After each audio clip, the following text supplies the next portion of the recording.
خود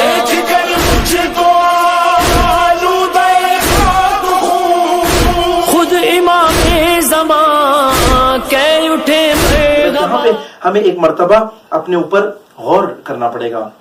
عزیزان سید الشہداء، یہ جان جانی ہے. ہمیں اس دنیا سے جانا ہے. کل نفس ذائقۃ الموت، ہر نفس نے موت کا ذائقہ پڑنا ہے. کتنی حسرت کی بات ہے، کتنا ایک انسان حسرت کے اندر چلا جائے گا اگر ہم اس دنیا سے بیماری کے ساتھ چلے جائیں اور شہادت ہمارے شامل حال نہ ہو. ہم اس دنیا میں کسی حادثے کے نتیجے میں چلے جائیں. آپ دیکھیں کورونا کے نتیجے میں کتنے افراد اس زندگی سے جا رہے ہیں اور شہادت کی موت ہمیں نصیب نہ ہو. کتنی حسرت ایک انسان کو ہو.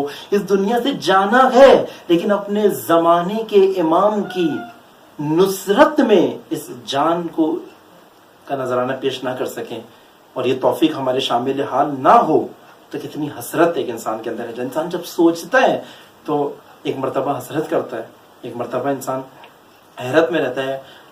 انشاءاللہ خداوند متعال تمام عاشقان سید الشہداء کو اپنے زمانے کے امام کی رکعت میں شہادت کی منزل عنایت فرمائے.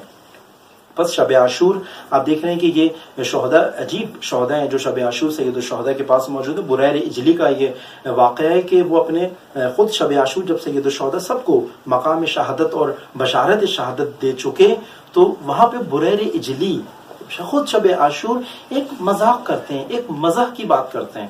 تو وہی ناصران نے کربلا میں سے ایک ناصر نے اس سے پوچھا، اے بریر آج شب عاشور ہے، آپ کو معلوم ہے ابھی سید الشہداء نے بتایا کہ کل ہمارے ساتھ کیا ہونے والا ہے، آپ آج شب مزہ کر رکھے گئے. بریر نے جواب دیا کہ آپ میرے قبیلے والوں سے پوچھ سکتے ہیں کہ میں ایسا فرد نہیں ہوں کہ نہ میں عادی ہوں مذاق کا، نہ مجھے مزاح کا میں معروف ہوں اس حوالے سے. لیکن سید الشہداء نے جب سے شہادت کی خبر سنائی ہے میرے اندر ایک سرور پیدا ہوا، جب سے مقام بتایا ہے اس شہادت کا جو ہمیں حاصل ہونے والی ہے، اس لیے میرا دل چاہا کہ میں خوش ہوں. یعنی آپ دیکھ رہے ہیں یہ وہ ہیں جو اپنی شہادت کے اوپر خوش ہیں، راضی ہیں، اور اس طرح سرور ان کے اندر موجود ہے. یستبشرون بالذین لم یلحقوا بهم، وہی کہ اور یہ بشارت دیتے ہیں دوسروں کو جو کہ ابھی تک ان سے ملحق نہیں ہوئے. قرآن مجید فرماتا ہے